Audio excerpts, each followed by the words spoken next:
నమస్కారం, welcome to Shilpa TV news. ముందుగా headlines. జాతీయ అవయవ దాన దినోత్సవం. ప్రభుత్వ డిగ్రీ కళాశాలలో అవయవ దానంపై అవగాహన సదస్సు. నంద్యాల సబ్ డివిజన్ పరిధిలో వర్షాభావ పరిస్థితుల్లో పంటల సాగుపై రైతు సోదరులకు వ్యవసాయ శాఖ అధికారుల సూచనలు. ఎల్కేఆర్ గ్లోబల్ స్కూల్ నందు ఘనంగా స్టూడెంట్ కౌన్సిల్ ఇన్వెస్టర్ సెరిమనీ. అంతర్జాతీయ జంప్ రోప్ క్రీడాకారుడికి క్రీడా భారతి ఆధ్వర్యంలో ప్రత్యేక అభినందన.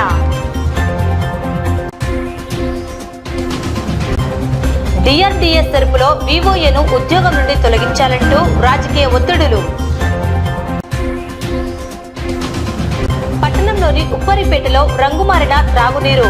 రక్షిత మంచినీటిని అందించాలని కోరుతున్న కాలనీ వాసులు. జాతీయ అవయవ దాన దినోత్సవం సందర్భంగా శనివారం ఇండియన్ రెడ్ క్రాస్ సొసైటీ ఆధ్వర్యంలో నంద్యాల ప్రభుత్వ డిగ్రీ కళాశాలలో రెడ్ క్రాస్ జిల్లా చైర్మన్ దస్తగిరి పర్ల ఆధ్వర్యంలో కళాశాల వైస్ ప్రిన్సిపల్ డాక్టర్ శైలజ పర్యవేక్షణలో ఏర్పాటు చేసిన అవయవ దానంపై అవగాహన సదస్సు మరియు అవయవ దానంపై అంగీకార పత్రాల సేకరణ కార్యక్రమం నిర్వహించడం జరిగింది. కార్యక్రమానికి ముఖ్య అతిథిగా జిల్లా రెవెన్యూ అధికారిని పద్మజ హాజరు కాగా జిల్లా వైద్య విధాన పరిషత్ కోఆర్డినేటర్ డాక్టర్ జఫరుల్లా, డాక్టర్ గెలివి సహదేవుడు, ఐఎంఏ నంద్యాల అధ్యక్షురాలు డాక్టర్ వసుధ, కళాశాల ఎన్ఎస్ఎస్ ఆఫీసర్ డాక్టర్ రామలింగారెడ్డి తదితరులు పాల్గొన్నారు. డిఆర్ఓ పద్మజ, వైద్యులు, red cross society chairman Dastagiri Parla మాట్లాడుతూ యువత సామాజిక దృక్పథం కలిగి ఉండాలని, అవయవ దానంపై సమాజాన్ని చైతన్యపరిచేందుకు కృషి చేయాలని విద్యార్థులకు పిలుపునిచ్చారు. నేత్రదానం చేయడం వల్ల ఇద్దరికి చూపు వస్తుందని, అలాగే అవయవ దానం ద్వారా 8 మందికి కొత్త జీవితాలను ప్రసాదించవచ్చునని తెలిపారు. ఇటీవల కాలంలో అవయవ దానంతో పాటుగా టిష్యూ అనగా కణజాలం కూడా అవసరమైన వారికి దానం చేసి ఆదుకుంటున్నారని పేర్కొన్నారు. ప్రతి ఒక్కరూ కూడా తమ బంధువులలో, తమ గ్రామాలలో సాధారణంగా చనిపోయినప్పుడు నేత్రదానానికి ప్రోత్సహించాలని, అలాగే బ్రెయిన్ డెడ్ అయిన వారి నుండి మాత్రమే అవయవాలను సేకరించవచ్చునని తెలిపారు. 2014 నుండి గుండె మార్పిడి ఆపరేషన్ విజయవంతంగా నిర్వహించినప్పటి నుండి మన దేశంలో అవయవ దాన అవగాహన దినోత్సవాన్ని జరుపుకుంటున్నారని తెలిపారు. అవయవ దానంపై చైతన్యపరిచే కార్యక్రమాలను జిల్లా వ్యాప్తంగా వివిధ కళాశాలలో ఏర్పాటు చేస్తామని ఇండియన్ రెడ్ క్రాస్ సొసైటీ అధ్యక్షుడు పేర్కొన్నారు. ఎవరైనా స్వచ్ఛందంగా నంద్యాల జిల్లాలో నేత్రదానం కానీ అవయవ దానం కానీ చేదరిచిన వారు రెడ్ క్రాస్ సంస్థను సంప్రదించవచ్చునని తెలియజేశారు. కార్యక్రమంలో విద్యార్థులు పాల్గొన్నారు. ఒక మీటింగ్ అంటే ఎవరికైనా ఉత్సాహంగానే ఉంటుంది. ఎందుకు మీ ఉత్సాహంలో సగం మాకు కూడా వస్తుంది కాబట్టి. కానీ ఈరోజు చూస్తే ఎందుకో డల్గా ఉన్నారు. ఎందుకు? బహుశా టాపిక్ అట్లాంటిది అనుకుంటాను. అవునా కాదా? నిజమే, నాకు కూడా ఇచ్చారు ఒక పేపర్. ఇవ్వగానే కాస్త బీపీ పెరిగింది. నిజంగానే చెప్తున్నా. ఎందుకంటే అంత ఈజీ కాదు రక్తదానం చేయడము, లేకపోతే అవయవ దానం చేయడం అనేది. మనకి మన శరీరం అంటే ఎంతో ఇష్టం. అవునా కాదా? పొద్దున్న లేచినప్పటి నుంచి మనం ఎంతో జాగ్రత్తగా మన కళ్ళని కానీ, మన జుట్టుని కానీ, మన మిగతా భాగాల్ని కానీ మనం ఎంతో జాగ్రత్తగా పోషించుకుంటూ వస్తాం. అటువంటప్పుడు మనం రక్తదానం చేయాలి అంటే, అవయవదానం చేయాలి అంటే ఒకసారి మనం ఊహించుకుంటాం. మనం లేకపోతే ఎలా ఉంటాం అనేది ఊహలోకి వస్తుంది. వచ్చిన వెంటనే ముందుగా భయం వేస్తుంది. కానీ మనము ఆలోచించాల్సింది ఏంటంటే, ఇవన్నీ మనం చూడం. మన ప్రాణం పోయాకే ఈ అవయవాలను తీసుకుంటారు, అవి వేరే వాళ్ళకి పెడతారు. అందువల్ల మనం చూడని అవయవాల గురించి మనం ఆలోచించాల్సిన అవసరం ఉందా లేదా అనేది ఒకటి ఆలోచించాలి మనం. అవునా కాదా? నిర్ణయం వల్ల కాదు. అంటే మీరందరూ చిన్నపిల్లలు, ఇంకా మీ అంతటా మీరు దీని మీద నిర్ణయం తీసుకునే వయసు కాదు మీది. కానీ మీరు ఈ పేపర్ని తీసుకెళ్ళి మీ ఇంట్లో వాళ్ళతో డిస్కస్ చేసి, ఇప్పుడు మన వక్తలందరూ ఎంతో చక్కగా మాట్లాడారు. మనం ఈ రోజు నుంచి వచ్చింది కాదు అవయవ దానం, పురాణంలో నుంచి ఉందని చెప్తూ వచ్చాము. అలాంటప్పుడు మనలో కొంతమంది వన్నా ఇవ్వగలమా అనేది నేను కూడా ఆలోచిస్తాను. నాకు కూడా ఒక ఛాన్స్ ఇచ్చారు. నేను కూడా ఆలోచించి ఇంట్లో వాళ్ళతో దీని మీద నిర్ణయం తీసుకోవడానికి ప్రయత్నం చేస్తాను. జాతీయ అవయవ దాన దినోత్సవ సందర్భంగా ఇండియన్ రెడ్ క్రాస్ సొసైటీ ఆధ్వర్యంలో ఈ ప్రభుత్వ డిగ్రీ కాలేజీలో ఉన్నటువంటి విద్యార్థులను చైతన్యపరిచే విధంగా ఈ కార్యక్రమాన్ని చేపట్టినందుకు నేను అభినందిస్తున్నాను. పరోపకారాయ ఫలంతి వృక్షః, పరోపకారాయ వహంతి నద్యః, పరోపకారాయ దుహంతి గావః, పరోపకారార్థ మిదం శరీరం. ఇతరులకు ఫలాలు ఇవ్వడానికి వృక్షాలు ఫలాలు కాస్తాయి, తన కోసం కాదు. నదులు ప్రవహిస్తాయి నీటిని మానవాళికి అందించడానికి. గోవు పాలను మానవాళికి అందించడానికి. మరి ఈ శరీరము ఇతరుల కోసమే అన్నట్టుగా పురాణాల్లో సుభాషితాల్లో చెప్పారు. అష్టాదశ పురాణానాం సారం సారం సమృద్ధతే, పరోపకారాయ పుణ్యాయ పాపాయ పరపీడనం అన్నారు. 18 పురాణాలు తిరిగేస్తే పిండగా తెలిసిందేమంటే ఇతరులకు మేలు చేస్తే పుణ్యం వస్తుంది, ఇతరులకు హాని చేస్తే పాపపీడితులు అవుతారు అని చెప్పేసి పురాణాలు చెప్తున్నాయి. ఈ నేపథ్యంలో అవయవ దానం అనేటువంటిది చాలామంది తెలిసినది కేవలం సర్వేంద్రియానాం నయనం ప్రధానం అని, కేవలం చూపు కోసమే అని కాదు. మరి రక్తదానం కూడా ఎక్కువగా వినపడతా ఉంటుంది. కానీ మిగతా డొనేషన్స్లో ముఖ్యంగా ఒక కిడ్నీ ఒకటి చెప్తా ఉంటారు, కిడ్నీ కిడ్నీ కిడ్నీ కిడ్నీ అని. కానీ ప్రజల్లో అవగాహన లోపంలో ఈనాడు దాదాపు లక్షలాది మంది ప్రతి సంవత్సరం వెయిటింగ్లో ఉన్నారు. అది 1,00,000 అంటారు, ఇంకో సర్వేలో 2 లక్షలు అంటారు, ఇంకో సర్వేలో 3 లక్షల మంది వెయిట్ చేస్తూ ఉంటే రోజుకి 20 మంది ప్రతిరోజు చనిపోతూ ఉన్నారు. ప్రతి 8 నిమిషాలకు ఒకరు యాడ్ అయిపోతూ ఉంటారంట లిస్టులో. అంత పెద్ద సమస్య ఇది. ఈ అవయవ దానంలో డోనార్సు, ఈ రిసిపియన్స్, ఈ రెండిటికి బ్యాలెన్స్గా కేంద్ర ప్రభుత్వ ఆధ్వర్యంలో జూన్ మాసంలో ఈ సంవత్సరంలో అజ్జా అని చెప్పేసి అవయవ అంగ్ జన జాగృత అభియాన్ అని చెప్పేసి ఒక కార్యక్రమాన్ని కేంద్ర ప్రభుత్వంలో తీర్మానం చేశారు. విరివిగా అన్ని సొసైటీస్లో, ప్రతి ఊర్లో, ప్రతి చోట దీని గురించి మాట్లాడి దీని మీద అవగాహన పెంచడానికి ఈ కార్యక్రమాన్ని చేపట్టారు. వచ్చేదో చెప్తున్నారు అని అనుకోవద్దండి. ఈ రోజు ఇచ్చే సందేశాన్ని మాత్రం మీరు తప్పకుండా మీ లైఫ్లో యూజ్ చేసుకుంటారని నేను అనుకుంటున్నాను. ఇది ఇండియన్ ఆర్గన్ డొనేషన్ డే ఈరోజు. ఓకే, సో దీని ఇంపార్టెన్స్ ఏంటి అంటే, మన బాడీలో దేవుడిచ్చిన అవయవాల్లో మనం బ్రతికుండగా కొన్ని ఇవ్వచ్చు వేరే వాళ్ళకి. లైక్ బ్లడ్ డొనేషన్ చేశారా ఎవరన్నా? సో చేయొచ్చు, మనకేం నష్టం లేదు. ఒక్కొక్కసారి స్కిన్ తీసుకుంటారు, లివరు, లంగ్స్, కిడ్నీ కూడా ఒక్కోసారి ఒక కిడ్నీ మనం ఆరోగ్యంగా ఉంటే ఇవ్వచ్చు. సో ఇది బ్రతికుండంగా చేసేది. ఒకవేళ ఎవరైనా యాక్సిడెంట్ కానీ బ్రెయిన్ డెడ్ అంటే మనిషి ప్రాణం లైట్గా ఉంటుంది కానీ వాళ్ళు ఇంకా కోలుకొని బ్రతకడానికి వీల్లేని పరిస్థితులు ఉంటాయి కొన్ని. అలాంటప్పుడు చాలా దుఃఖంలో ఉంటుంది ఫ్యామిలీ అంతా. కానీ ఆ దుఃఖాన్ని మీరి మనకి ఈ ఆలోచన రావాలి, మనం ఆర్గన్ డొనేషన్ చేయొచ్చు. ఈ చేయటం వల్ల ఆ అవయవ లోపం ఉన్న వారు ఎవరికో జీవితం ఇచ్చినట్టే అవుతుంది. ఈ పర్సన్ కి సెకండ్ లైఫ్ ఇచ్చినట్టే అవుతుంది. మన వాళ్ళు ఎక్కడో బ్రతుకున్నట్టే లెక్క కదా. సో ఇది గుర్తు పెట్టుకోవాలి. అంటే అప్పటికప్పుడు గుర్తు రాదు. చాలా ఇష్టమైన మన వాళ్ళు పోయినప్పుడు చాలా దుఃఖం ఉంటుంది ఫ్యామిలీకి. కాబట్టి ఈ డిస్కషన్ ఫ్యామిలీలో, ఫ్రెండ్స్లో, బంధువుల మధ్యలో ముందే జరగాలి. కాబట్టి ఈ డిస్కషన్ ఎంకరేజ్ చేయడానికే ఈ అవగాహన సదస్సులు ఇవన్నీ మిమ్మల్ని స్టిమ్యులేట్ చేయడానికి. మీరందరూ ఇవి పాటించి ఇంకా ముందుకు తీసుకెళ్తారని కోరుకుంటున్నాను. మా గురువు గారు డాక్టర్ సాదివుడు సార్ గారిని ఆ పత్రికలో ఒక వ్యాసం రాయమని అడిగాము. ఆ పద్యము ఈరోజు మనకి ఇక్కడ ఉపయోగపడుతుంది. ఎన్ని ఏడులు బ్రతికిన ఏమి ఫలమో, చెట్టు పుట్టల పట్టిన చెదల ఓలే, ఆర్తజన సేవకు అంకితమైన బ్రతికే దివ్య జీవనయాన సందీప్తమగును. అర్థమైంది అందరికీ? ఇది దాదాపుగా నేను ఈ పద్యం ముందుకు చెప్పడానికి కారణం ఏమంటే, మనకి ఇక్కడ ఉండేది ఇద్దరు నంద్యాలలో పెద్ద డాక్టర్స్ ఉన్నా, ఇద్దరు పద్యాల్లో నంద్యాలలో కవుల కంటే కూడా మన సార్ వాళ్ళు చాలా అద్భుతంగా ఏ మెసేజ్లు అయినా పద్యాల రూపంలో మనకు చెప్తారు అర్థమయ్యే రీతిలో. అలాగే స్టూడెంట్స్, ఈరోజు మన జాతీయ అవయవ దాన దినోత్సవం ఇండియన్ రెడ్ క్రాస్ సొసైటీ ఆధ్వర్యంలో ప్రపంచవ్యాప్తంగా అవయవదానం మీద అవగాహన కార్యక్రమాలు ఏర్పాటు చేస్తూ ఉంది. అలాగే రెడ్ క్రాస్ సొసైటీ అనే ఒక స్వచ్ఛంద సంస్థ ప్రభుత్వానికి అనుసంధానమై ప్రభుత్వ అధికారులు దీనికి ప్రెసిడెంట్ గా ఉంటారు. అనుసంధానమై ప్రజల్లోకి ప్రభుత్వ అధికారులు వాళ్ళ యొక్క దైనందిన కార్యక్రమాలతో పాటుగా సేవా కార్యక్రమాల ద్వారా ప్రజలకు ప్రత్యక్షంగా డైరెక్ట్ గా ఈ యొక్క సేవా కార్యక్రమం కొనసాగించడానికి రెడ్ క్రాస్ సంస్థ కోఆర్డినేట్ చేస్తూ ఉంటుంది.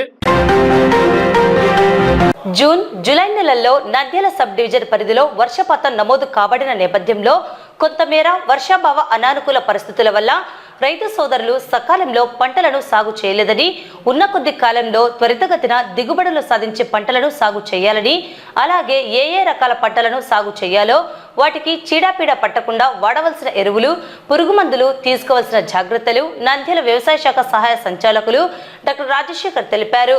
నంద్యాల సబ్ డివిజన్లో గత సీజన్లో పండించిన పంటలు, ఎన్ని హెక్టార్లలో ఏ విధమైన పంటలను సాగు చేశారో, పంట విస్తీర్ణము, ప్రస్తుత పరిస్థితులకు అనుకూలంగా పంటలు సాగు చేయాలని వివరించారు. రైతు సోదరులకు నమస్కారం. మన వ్యవసాయ సబ్ డివిజన్ నంద్యాల పరిధిలో ఉన్నటువంటి 6 మండలాల్లో కూడా జూన్ మాసము, జూలై మాసంలో వర్షాలు జూలైలో సమృద్ధిగా పడ్డాయి.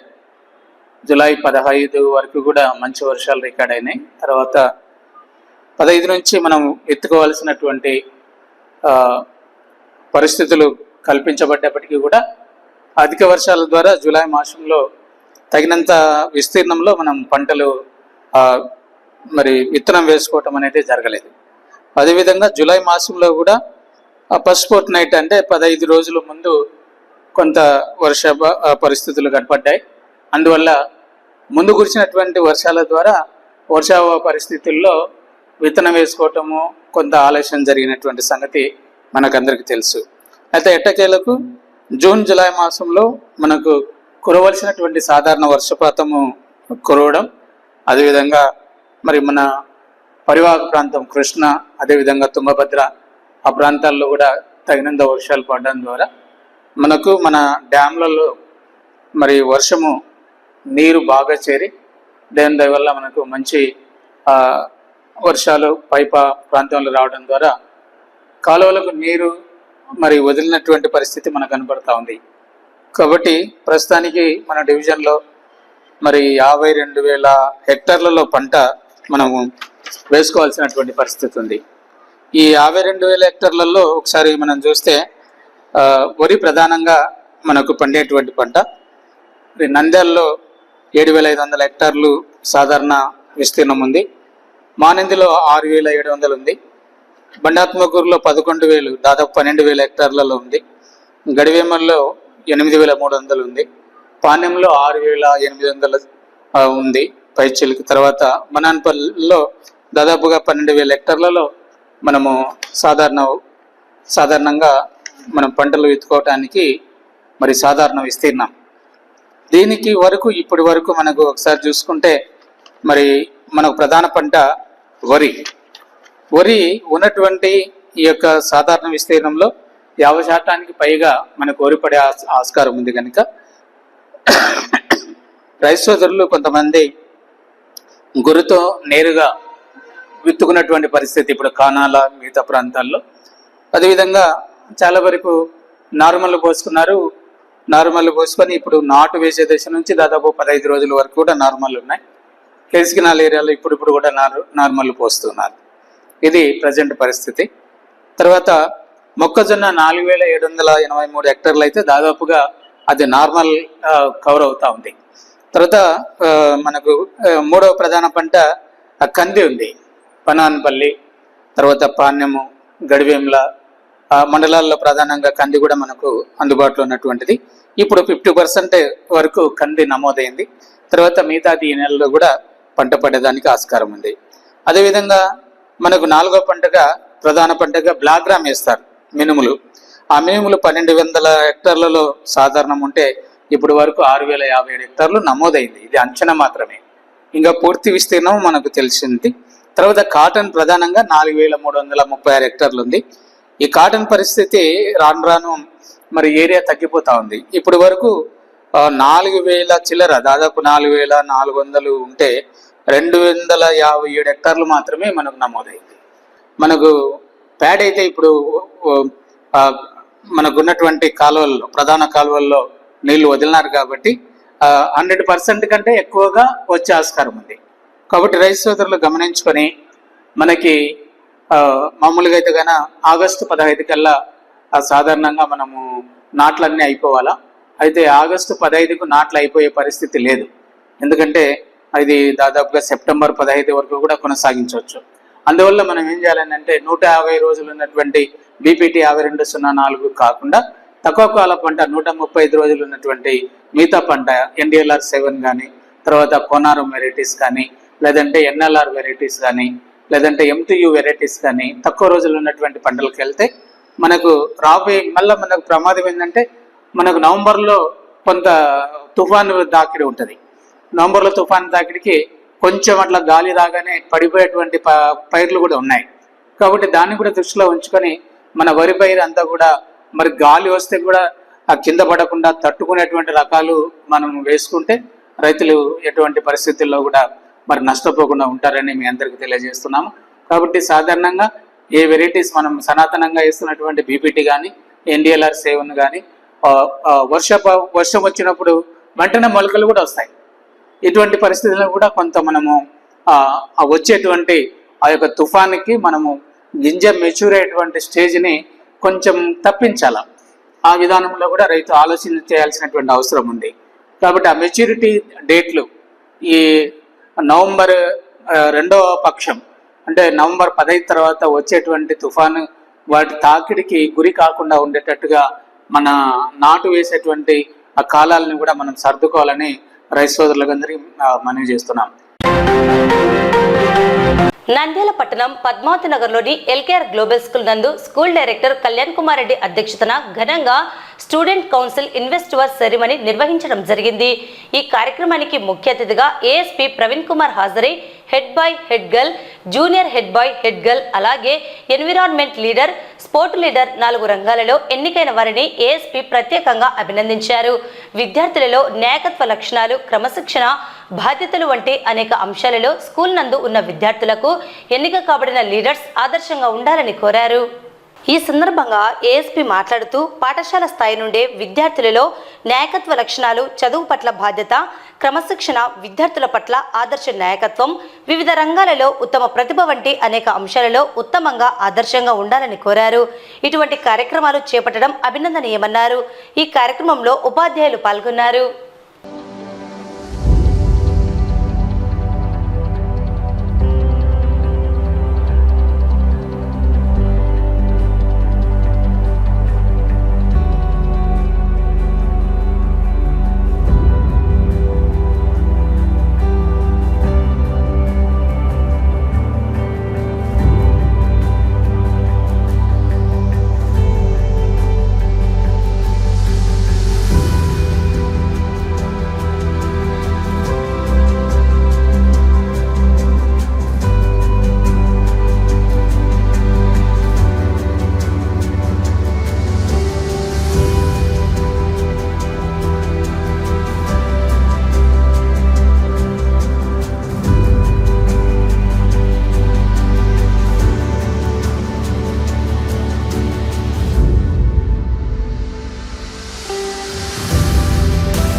ఇన్వెస్టర్ సెరమోనీ సందర్భంగా చీఫ్ గెస్ట్ గా ఇన్వైట్ చేయడం జరిగింది. నిజంగా ఇది చాలా మంచి ప్రోగ్రాము. నిజంగా అంటే మిగతా స్కూల్స్ అంటే కాలేజెస్ అండ్ అండ్ అబౌవ్ అయి చేసినట్లయితే మాత్రం అక్కడ సెక్రటరీ, అలాగే ప్రెసిడెంట్, వైస్ ప్రెసిడెంట్, అలాగే కొంతమంది మెంబర్స్, అలాగే ట్రెజరర్స్ గట్టి ఎన్నుకోవడం జరుగుతుంది. కానీ ఇక్కడ కొద్దిగా డిఫరెంట్ గా ఉంది. నిజంగా మన ఎల్కేఆర్ గ్లోబల్ స్కూల్ అయితే డిఫరెంట్ గా ఇప్పుడు రైట్ ఫ్రమ్ 4th క్లాస్ నుండి కూడాను దీనిలో కూడాను తర్వాత డిఫరెంట్ కేటగిరీస్ కింద టోటల్ అవుట్ ఆఫ్ 1100 లో 13 మెంబర్స్ సెలెక్ట్ చేశారు as head boy, head girl, అలాగే captain, house captain and community captain, different ఏదైతే ఎన్విరాన్మెంటల్ కెప్టెన్, డిఫరెంట్ దీన్ని భాగాలుగా చేసి ఈ ఏదైతే మన స్కూల్ ప్రాపర్ గా అది రన్ అయ్యేటట్టు అలాగే తర్వాతను పూర్తిగా కంప్లీట్ గా స్టూడెంట్స్ మీద రెస్పాన్సిబిలిటీ ఫిక్సప్ చేయడం జరిగింది. ఏదైతే మనం పెట్టుబడి ఏదైతే పెడుతున్నారో ఆ పెట్టుబడి కూడాను కనీసం ప్రాపర్ గా అది యూటిలైజ్ అయ్యేటట్టు అలాగే తర్వాత వాళ్ళ మీద పూర్తి రెస్పాన్సిబిలిటీస్ ఉన్నాయి ఇప్పటి నుండే. సో వాళ్ళకి ఫ్రమ్ ది బిగినింగ్ ఏదైతే 4th క్లాస్ నుండి 4th క్లాస్ స్టూడెంట్ నుండి కూడా అప్ టు ఎంత వరకు ఉంది ఇక్కడ 10th వరకు ఇక్కడ మరి క్లాసు కండక్ట్ చేయడం జరుగుతుంది. ఇప్పటి నుండి కూడాను వాళ్ళు ప్రత్యేకమైనటువంటి రెస్పాన్సిబిలిటీస్ అలాగే తర్వాత how to mingle with the other students అలాగే తర్వాతను డిసిప్లైన్ అలాగే మిగతా ఏదైతే వాళ్ళకి బెస్ట్ ఉన్నటువంటి కాంపిటేటివ్స్ కానీ అలాగే తర్వాతను స్పోర్ట్స్ కానీ ఇవన్నీ కూడా మరి ఇప్పటి నుండే పిల్లల్లో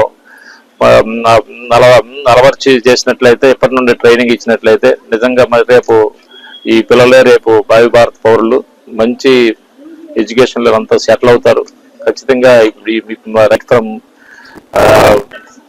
4th క్లాస్ అంటే ఆల్మోస్ట్ ఏంటంటే టోటల్ గా raw material means they doesn't know anything. ఇప్పటి నుండి కూడా వాళ్ళ తాలూకా యాటిట్యూడ్ కానీ వాళ్ళ తాలూకా ఏదైతే ఏదైతే నాలెడ్జ్ స్కిల్స్ ఏవైతే ఉన్నాయో ఇప్పటి నుండి వాళ్ళకి నాలెడ్జ్ స్కిల్స్ డెవలప్ చేసి మంచి స్టూడెంట్స్ భవిష్యత్తులో వాళ్ళు ప్రాపర్ గా సెటిల్ అయితే ఒకళ్ళు ఇప్పటి నుండే వాళ్ళ ఎయిమ్స్ గట్రవన్నీ గోల్స్ ఏవైతే ఉన్నాయో వాళ్ళు ఫుల్ఫిల్ చేసుకోవడానికి ఇది మంచి అవకాశమే కదా. All our young student council. So we do this student council every year as a part of the school curriculum. So this is mainly to build the leadership qualities at a very young age. So when they go out in the society, so they know how to behave with each other and they learn the responsibilities of leadership. So how to be polite, how to talk to the other people and how to behave in the society. So with that, this year we have also introduced a new categories for environmental and also the community captains. So they have a whole set of responsibilities, not just in the school. As a student, they also take these responsibilities outside the school and also protect the environment and in various aspects. So I thank everyone for being part of this investiture ceremony and I congratulate the whole student council. Thank you. Nandyal పట్టణానికి చెందిన రిషిక్ నాగేష్ అనే అంతర్జాతీయ jump rope క్రీడాకారుడు ఇటీవల అంతర్జాతీయ స్థాయి పోటీలలో పాల్గొని 5వ స్థానాన్ని సాధించడం జరిగింది. అలాగే గతంలో అనేక సార్లు జాతీయ స్థాయి పోటీలలో ఉత్తమ ప్రతిభను కనబరిచి రాణించాడు. ఈ మేరకు స్థానిక సంకల్ప్ స్కూల్ నందు క్రీడాభారతి ఆధ్వర్యంలో రామకృష్ణ విద్యాసంస్థల చైర్మన్ మరియు రాయలసీమ అధ్యక్షుడు డాక్టర్ రామకృష్ణారెడ్డి, సంకల్ప విద్యాసంస్థల చైర్మన్ సుధాకర్, నిమ్మకాయల సుధాకర్, ఇతర వ్యాయామ ఉపాధ్యాయులు, క్రీడాభారతి ప్రతినిధులు జంప్ రోప్ క్రీడాకారుడు రిషిక్ నాగేష్ ను ప్రత్యేకంగా అభినందించడం జరిగింది. ఈ సందర్భంగా క్రీడాభారతి ప్రతినిధులు డాక్టర్ రామకృష్ణారెడ్డి, సుధాకర్, నిమ్మకాయల సుధాకర్ మాట్లాడుతూ జంప్ రోప్ క్రీడ అత్యంత వేగంగా ప్రాచుర్యం పొందడం సంతోషంగా ఉందని తెలిపారు. నంద్యాలకు చెందిన రిషిక్ నాగేష్ అంతర్జాతీయ క్రీడా వేదికల్లో ఉత్తమ ప్రతిభను కనబరిచి దేశానికి, నంద్యాలకు మంచి పేరు తీసుకురావడం అభినందనీయమన్నారు. ఇటీవల అంతర్జాతీయ స్థాయి జంప్ రోప్ పోటీలలో 5వ స్థానం సాధించడం జరిగిందని తెలిపారు. ఈ మేరకు విద్యార్థికి క్రీడల్లో ప్రోత్సహించడమే కాకుండా 10వ తరగతి వరకు ఉచితంగా విద్యను అందిస్తానని సంకల్ప స్కూల్ చైర్మన్ సుధాకర్ ప్రకటించడం జరిగింది. ప్రతి పాఠశాలలో జంప్ రోప్ క్రీడను విద్యార్థులకు పరిచయం చేయాలని, ప్రోత్సహించాలని కోరారు. రిషిక్ నాగేష్ను విద్యార్థులు ఆదర్శంగా తీసుకోవాలని పేర్కొన్నారు. గత నెల 27-28 తేదీల్లో రాష్ట్ర స్థాయి ఈవెంట్ జంప్ రూప్ సంబంధించి ఒక రాష్ట్ర స్థాయి ఈవెంట్ మనం ఘనంగా ఇక్కడ నిర్వహించుకోవడం జరిగింది. సో బాగా ప్రమోట్ అయింది ఆ గేమ్. జంప్ రోప్ గురించి పేరెంట్స్కి, చాలామంది విద్యార్థులకి గతంలో తెలియకపోయినప్పటికీ ఇప్పుడు ఇక్కడ మనం ఈవెంట్ ఆర్గనైజ్ చేసిన తర్వాత చాలా బాగా దానికి అవసరమైనటువంటి పబ్లిసిటీ అంతా వచ్చింది. చాలా చక్కగా ఆ రోజు జిల్లా అధ్యక్షులు రమేష్ గారి ఆధ్వర్యంలో, సుధాకర్ గారి ఆధ్వర్యంలో మరియు క్రీడాభారతి సపోర్ట్తో ఆ రోజు క్రీడాభారతి ఆధ్వర్యంలో డాక్టర్ రామకృష్ణారెడ్డి గారు గేమ్కి కావాల్సినటువంటి అకామిడేషన్స్ కానీ మిగతా విషయాల్లో వారు పూర్తిగా సహకరించారు. అలానే శాంతినికేతన్ విద్యాసంస్థల తరఫున మెడల్స్, సర్టిఫికేట్స్ కానీ పిల్లలకి ట్రాన్స్పోర్ట్కి అవసరమైనటువంటి విషయాల్లో మేము కూడా సహకరించుకున్నాం. ఎలాగైతేనేమి ఒక మంచి కార్యక్రమం సక్సెస్ఫుల్గా నిర్వహించుకోవడం ద్వారా పిల్లల్లో ఒక మంచి ఇంట్రెస్ట్ని డెవలప్ చేయగలిగాం. జంప్ రోప్ అంటే ఇప్పుడు మా స్కూల్లో కూడా జంప్ రోప్ స్టార్ట్ చేయండి సార్ అనే పరిస్థితికి వచ్చింది. కాబట్టి ఈ గేమ్ని ఇంకా మనం ప్రమోట్ చేయాల్సినటువంటి అవసరం ఉంది. ఇందులో భాగంగా గతంలో కూడా ఇంటర్నేషనల్ ఆడినటువంటి కృషి నాగేష్, ఈరోజు ఈ అబ్బాయి ఏషియా గేమ్స్, జపాన్లో జరిగినటువంటి ఏషియన్ గేమ్స్లో మంచి పర్ఫార్మెన్స్ కనపరిచి మళ్ళీ పర్ఫార్మెన్స్ బాగుంది కాబట్టి సౌత్ ఏషియన్ గేమ్స్ కూడా అబ్బాయి క్వాలిఫై అయ్యాడు. మరి ఈరోజు ఆ అబ్బాయి పర్ఫార్మెన్స్ని మన నంద్యాల ప్రాంత ప్రజలందరూ కూడా గమనించి సహకరించాలని కోరుతున్నాను. ఈ సందర్భంగా as a token of incentive అబ్బాయిని ప్రోత్సహించాలి, మరిన్ని టోర్నమెంట్లు ఆడాలి, మన నంద్యాల ప్రాంతానికి ఇంటర్నేషనల్గా మంచి పేరు తీసుకురావాలన్న ఉద్దేశంతో ఈరోజు ఈ కార్యక్రమం నిర్వహించడం జరిగింది. రామకృష్ణారెడ్డి గారి అధ్యక్షతన గతంలో వాళ్ళు ఆ అబ్బాయి ఇంటర్నేషనల్ కాంపిటీషన్స్కి వెళ్ళేటప్పుడు కూడా వారి సహకారం అందించారు. అలానే భవిష్యత్తులో కూడా ఆ అబ్బాయి 8th అయిపోయింది, 9th క్లాస్లో ఉన్నాడు ఆ అబ్బాయి ఫ్రీ ఎడ్యుకేషన్ ప్రొవైడ్ చేయడానికి నేను యాక్సెప్ట్ చేస్తున్నాను. ఎడ్యుకేషనే కాదు, అబ్బాయికి సంబంధించి బుక్స్ కానీ ఇతరత్ర ఏమున్నా సరే ఫ్రీగా ప్రొవైడ్ చేసి 10th క్లాస్ వరకు అబ్బాయి అకాడమిక్స్ నేను బాధ్యత తీసుకుంటానని సందర్భంగా తెలియజేస్తూ, సో 10th అయిపోయిన తర్వాత కూడా అబ్బాయికి అకాడమిక్స్కి సంబంధించి అన్నీ ఏదో ఒక రకంగా అబ్బాయిని అకాడమిక్స్కి సహకరించడానికి క్రీడాభారతి తరఫున మేము సిద్ధంగా ఉన్నామని తెలియజేస్తూ ఈ అవకాశం ఇచ్చినందుకు మీ అందరికీ థ్యాంక్స్ చెప్తున్నాను. నంద్యాల పట్టణం నుంచి రిషిక్ నాగేష్ అనేటువంటి విద్యార్థి మంచి పర్ఫార్మెన్స్ని జంప్ రోప్ గేమ్లో చూపించడం జరిగింది. ఇంటర్నేషనల్ ఈవెంట్లో కూడా పార్టిసిపేట్ చేసి ఈరోజు 5th ప్లేస్ని తీసుకురావడం అనేటువంటిది చాలా గొప్ప విషయం. అందుకనే అబ్బాయిని ఈరోజు అభినందిస్తూ ఒక సన్మాన కార్యక్రమాన్ని క్రీడాభారతి ఆధ్వర్యంలో శాంతినికేతన్ విద్యా సంస్థల్లో ఈ కార్యక్రమాన్ని ఏర్పాటు చేయడం జరిగింది. అబ్బాయి భవిష్యత్తులో కూడా ఇంకా మంచి స్థానానికి చేరుకోవాలని చెప్పేసి కోరుతున్నాను. అదేవిధంగా అబ్బాయిని ప్రోత్సహించడం కోసం సుధాకర్ గారు శాంతినికేతన్ విద్యా సంస్థల తరఫున ఎడ్యుకేషన్ని ఫ్రీగా ప్రొవైడ్ చేస్తారని చెప్పడం నిజంగా చాలా హర్షించదగ్గటువంటి విషయం. సుధాకర్ గారిని సందర్భంగా అభినందిస్తున్నాం. అలాగే అబ్బాయికి భవిష్యత్తులో కూడా education side after the intermediate ఏదైనా అవసరం ఉన్నట్లయితే డెఫినెట్గా మేము కూడా మా సంస్థ తరఫున కూడా సహకరించడం జరుగుతుంది. నాకు ఇప్పుడు ఇంత హెల్ప్ చేసినందుకు అందరి పెద్దలకు థ్యాంక్ యూ. నేను ఇంత దూరం వెళ్ళడానికి హెల్ప్ చేసిన నిమ్మకాయల సుధాకర్ సార్కి, రామకృష్ణరెడ్డి సార్కి, సుధాకర్ సార్కి హెల్ప్ చేసినందుకు అందరికీ థ్యాంక్ యూ. గడవేముల మండలం బూజునూరు గ్రామంలో డిఆర్డిఎస్ తరపులో చంద్రోదయ విలేజ్ ఆర్గనైజేషన్ అసిస్టెంట్గా విధులు నిర్వహిస్తున్న స్వర్ణలత అనే ఉద్యోగిని విధుల నుండి తొలగించాలని స్థానికంగా ఉన్న కొందరు రాజకీయ నాయకులు వేధింపులకు గురి చేస్తున్నారని జిల్లా కలెక్టర్కు తన వినతిని తెలియజేయడం జరిగిందని మీడియాకు వెల్లడించడం జరిగింది. ఈ సందర్భంగా వివోఏ స్వర్ణలత మాట్లాడుతూ గత 11 సంవత్సరాల నుండి గ్రామంలో డిఆర్డిఎస్ సెర్పులో చంద్రోదయ విలేజ్ ఆర్గనైజేషన్ అసిస్టెంట్గా నిబద్ధతతో విధులు నిర్వహిస్తున్నారని, తనపై ఎటువంటి ఆరోపణలు తప్పిదాలు లేకుండా పనిచేస్తున్నారని తెలిపింది. అయితే గ్రామంలోని కొందరు రాజకీయ నాయకులు తనను ఉద్యోగం నుండి తొలగించాలని, స్థానిక నాయకులు వేధింపులకు గురిచేస్తూ సంబంధిత అధికారులపై ఒత్తిడి తీసుకువస్తున్నారని చెప్పారు.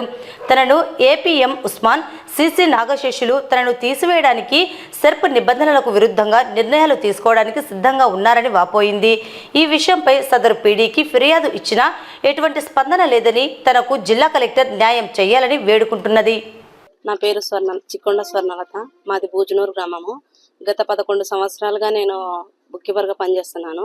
మా వివో నుంచి ఎలాంటి ఫిర్యాదులు లేకున్నా కూడా రాజకీయ ఒత్తిళ్లు తీసుకొని వచ్చి గతంలో ఎంతో పనిచేసిన శ్రీనివాసులు అన్న వివోఏ గారు మేము అక్రమంగా తొలగించినామని చెప్పేసి ఇప్పుడు లేనిపోని ఫిర్యాదులు చేసి మీరు 11 సంవత్సరాల నుంచి కాదు 5 సంవత్సరాల నుంచే తీసేసినారు.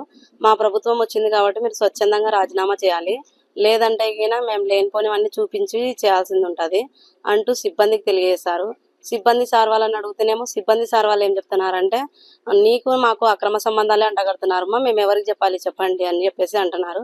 వాళ్ళు ఎక్కిస్తున్నది కూడా ఒక ఆడపిల్లనే కదా సార్, ఆడపిల్ల మీద అక్రమ సంబంధాలు అంటగట్టి లేనిపోని నిందలన్నీ వేసేసి నేను ఫ్రాడ్ చేశానని చెప్తున్నారు. నేను, నా కుటుంబం, నా పిల్లలు మేము కూడా పరువు ప్రతిష్టలతోనే బతుకుతున్నాం కదా సార్, అలాంటివి ఎలా ఒప్పుకొని రాజీనామా చేయమంటారు సార్ చెప్పండి సార్ అని అంటే, లేదమ్మా మీ గ్రామ నాయకులు చెప్తేనే మేము మిమ్మల్ని ఉంచుతాము, లేదంటే మీరు ఆఫీస్కి కూడా రావద్దు అని చెప్పేసి ఏపీఎం సార్ గారు మాకు చెప్పడం జరిగింది. హజరత్ సార్ గారు సపరేట్గా వివోఏలను తొలగిస్తూ ఆయన సొంతంగా గ్రూప్ తయారు చేసుకొని గత 45 రోజులుగా నుంచి నన్ను రాజకీయ వేధింపులకు గురి చేస్తూ రోజు మీ గ్రామంలో నాయకులు వస్తున్నారు, పంట రామచంద్రారెడ్డి అన్న చిన్నాన్న గారు అయితేనేమి, దిలీప్ అన్న గారు అయితేనేమి, తర్వాత వంశధర్ రెడ్డి గారు అయితేనేమి, వీళ్ళందరూ మదిరెడ్డి రెడ్డి అన్న గారు అయితేనేమి, వీళ్ళందరూ వస్తూ వెంకటరామరెడ్డి గారు వస్తూ మీరు చచ్చిపోతామని చెప్తున్నా కూడా మీరు ఇలాంటి రాజకీయ వేధింపులు చేస్తే మేము చచ్చిపోవాల్సి వస్తుంది, లేనిపోని నిందలు వేయకండి అంటే, మీరు చచ్చినా పర్లేదు మంచి మంచిలో చచ్చిపోతున్నారు, నువ్వు చచ్చిపోతే మాకేం కాదని మా రాజకీయ నాయకులు చెప్పడం జరుగుతుంది. అలానే సిబ్బంది కూడా మీ రాజకీయ నాయకులు చెప్పిన విధంగానే మాకు సంబంధం లేదమ్మా, మేము శ్రీనిధి పీడిఎఫ్లు ఇస్తామని చెప్తున్నారు. లీడర్ల పేర్లు నేను ఇవ్వకున్నా కూడా లోకోస్ యాప్లో నుంచి తీసుకొని శ్రీనిధి పీడిఎఫ్లు ఇస్తూ కాల్స్ చేస్తూ మెంబర్స్కి భయభ్రాంతులకు గురి చేస్తూ రాజకీయ నాయకులను కూడా ఒత్తిడి చేస్తూ మాకు సంతకం పెట్టి మీరు ఉంటేనే బాగుంటుంది, లేదంటే స్వర్ణలత విషయంలో మీరు కలగజేసుకుంటే మీకు కూడా ఇబ్బంది కలగజేస్తామని సంఘం లీడర్లకు అయితేనేమి వివో ఓబీలు చెప్పడం జరిగింది. మాకు స్వర్ణలత 11 సంవత్సరాల నుంచి ఎంతగానో పనిచేస్తుంది, మా గ్రామ సంఘ సహాయకురాలని మీరు తీసేయకూడదు అని చెప్తే వెంటనే ఫస్ట్ మిమ్మల్ని తీసేసి నా అసెసర్ సార్ గారు చెప్పడం జరిగింది. ముందుగా మిమ్మల్ని కమిటీ మార్చి 3/8/2024 తేదీన ముందు మీ కమిటీని మార్చి రామచంద్రారెడ్డి గారు చెప్పిన విధంగానే మా పార్టీ మనుషులను పెట్టుకొని నిన్ను తీసేస్తామని చెప్పడం నాకు జరిగింది. కావున ఈ రోజు మీటింగ్ ని ఇలా ఆపమని చెప్పేసి ఇలా జరుగుతుంది సార్, ఇంటింటి తిరిగి రాజకీయ నాయకులు సెర్పు సిబ్బందికి ఇలా సెర్పు బయల ప్రకారమే విరుద్ధంగా ఇట్లా చేయడం పద్ధతి కాదు సార్ అని చెప్పేసి పీడీ సార్ గారికి గతంలో 3/7 జూలై నెల 3వ తేదీన ఒక అర్జీ ఇవ్వడం జరిగింది. అయినా సార్ గారి నుంచి స్పందన ఏం రాలేదు. నిన్న ఆగస్టు 1వ తేదీన కూడా వెళ్ళి సార్ నా మీటింగ్ ఇలా చెప్తున్నారు, ఇంటింటికి వెళ్ళి ఖాళీ పేపర్ల మీద సంతకాలు తీసుకుంటున్నారు, గ్రామ లీడర్లు వాళ్ళు అందరు కలిసి ఇండ్లు భయభ్రాంతులకు గురి చేస్తున్నారు సార్, ఇలా విరుద్ధంగా బయలా ప్రకారం చేయమని చెప్పి మళ్ళీ బయలాకు కూడా విరుద్ధంగానే మీరు సంతకాలు చేయడం తప్పుగా సార్ అంటే అక్కడ నుంచి మేము మాట్లాడడానికి కూడా సమ్మతంగా లేదని పీడీ సార్ గారు మాకు చెప్పడం జరిగింది. మీరు ఏమన్నా ఉంటే తపాలలో లెటర్ వేసుకోమని చెప్పడం జరిగింది. 1వ తేదీ తపాలలో మేము వేసి వచ్చినా కూడా లెటర్స్ అనేది మా ఫిర్యాదుల మేరకు రిప్లై కూడా ఏమి ఇవ్వడం లేదు. పొద్దున కాల్ చేసి సార్ మేము ఇట్లా కలెక్టర్ మేడం దగ్గరికి వెళ్తున్నాం సార్, దయచేసి రాజకీయ వేధింపుల నుంచి నన్ను ఆపండి సార్ అంటే, సీసీ సార్ వెళ్ళండి అమ్మా మాకేం భయము, మేమేమన్నా తప్పు చేస్తున్నామా అన్న విధంగా మాట్లాడడం జరుగుతుంది సార్. కాబట్టి ఇలాంటివన్నీ మమ్మల్ని తప్పించి నా ఉద్యోగం నాకు చేసుకోవాల్సిందిగా మీరు అనుమతి ఇవ్వాల్సిందిగా అందరినీ కోరుచున్నాను. కలెక్టర్ దగ్గరికి వెళ్తామని వాళ్ళకి వాట్సాప్ ద్వారా పంపించాము. ఫోన్స్ చేస్తే మా ఏపీఎం సార్ ఫోన్స్ కూడా లిఫ్ట్ చేయరు. మీరు మా సిబ్బందే కాదన్న విధంగా వాళ్ళే అక్రమ సంబంధాలు అంటగట్టి లేనిపోని విధంగా ఫ్రాడ్ చేసినాం అని చెప్పేసి మా సిబ్బందే మా మీద తెలియజేయడం మాకు చాలా బాధాకరంగా ఉంది. ఇన్నేళ్ల సర్వీస్ పోతుంది, సీసీ పోస్ట్ పోతుంది సార్, ఏపీఎం సార్ ఒక మాట చెప్పండి అంటే సీసీలు చచ్చిపోతేనే సీసీల పోస్టులు వస్తాయని చెప్తున్నారు మా ఏపీఎం సార్ గారు.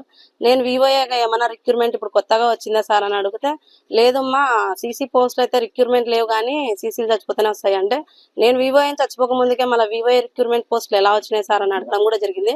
దానికి ఏపీఎం సార్ ఎటువంటి బాధ్యత తీసుకోకుండా మేము చేసేదని ఈ రోజు గ్రామాలలోకి వస్తున్నారు సార్. కనీసం గ్రామ సంఘాల వాళ్ళకు కూడా ఇంటిమేషన్ ఇవ్వకుండా ఎంఎస్ ఓబీల అనుమతి లేకుండానే రావడం జరుగుతుంది. సీజనల్ వ్యాధులు ప్రబలే అవకాశం ఉన్న ఈ పరిస్థితుల్లో నంద్యాల మున్సిపాలిటీ పరిధిలోని ఉప్పరిపేటలో గత 4 రోజుల నుండి త్రాగునీరు రంగుమారిపోయి త్రాగేందుకు ప్రజలు భయపడుతున్నారని, ఈ నీటిని తాగితే ఇక తాము అనారోగ్య పాలు కావాల్సిందేనని అంటున్నారు. ఇటువంటి వ్యాధులు రాకముందే మున్సిపల్ అధికారులు స్పందించి రక్షిత మంచినీటిని అందించి కాలనీ వాసుల ఆరోగ్యం కాపాడాలని కోరుతున్నారు. ఉప్పరిపేటకు చెందిన దుర్గా గౌడ్ మాట్లాడుతూ గత 4 రోజుల నుండి కాలనీలో మున్సిపాలిటీ వారు సరఫరా చేస్తున్న త్రాగునీరు రంగుమారి కలుషితంగా తయారైందని, ఈ కాలనీలో ప్రజలు అందరూ ఈ నీటిని త్రాగేందుకు ఉపయోగిస్తామని, ఈ నీటిని తాగితే రోగాల బారిన పడాల్సి వస్తుందని మున్సిపల్ అధికారులు వెంటనే స్పందించి సురక్షిత త్రాగునీటిని అందించాలని కోరుతున్నాడు.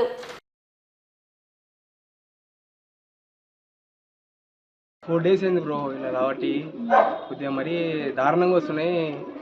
కొద్దిగా హెల్త్ ఇష్యూస్ చాలా వస్తున్నాయి. ఇంట్లో కూడా కొద్దిగా ఇబ్బంది అయింది. మా సైడ్ మొత్తం ఇవే వాటర్ తాగేది, డ్రింకింగ్ వాటర్. ఫిల్టర్ వాటర్ ఎక్కువ ప్రిఫర్ చేయరు.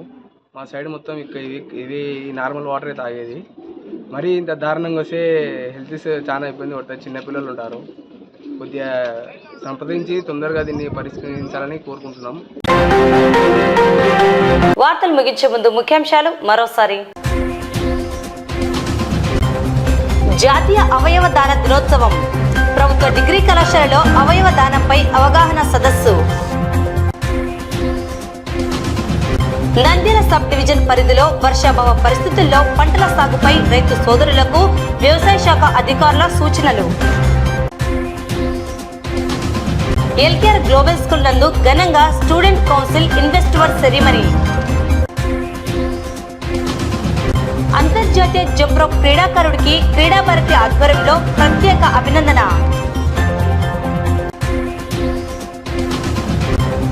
డిఆర్డీఎస్ తరపులో వివోఏను ఉద్యోగం నుండి తొలగించాలంటూ రాజకీయ ఒత్తిడులు. పట్టణంలోని ఉప్పరిపేటలో రంగుమారిన త్రాగునీరు, రక్షిత మంచినీటిని అందించాలని కోరుతున్న కాలనీ వాసులు. ఈ వార్తలు ఇంతటితో సమాప్తం. నమస్కారం.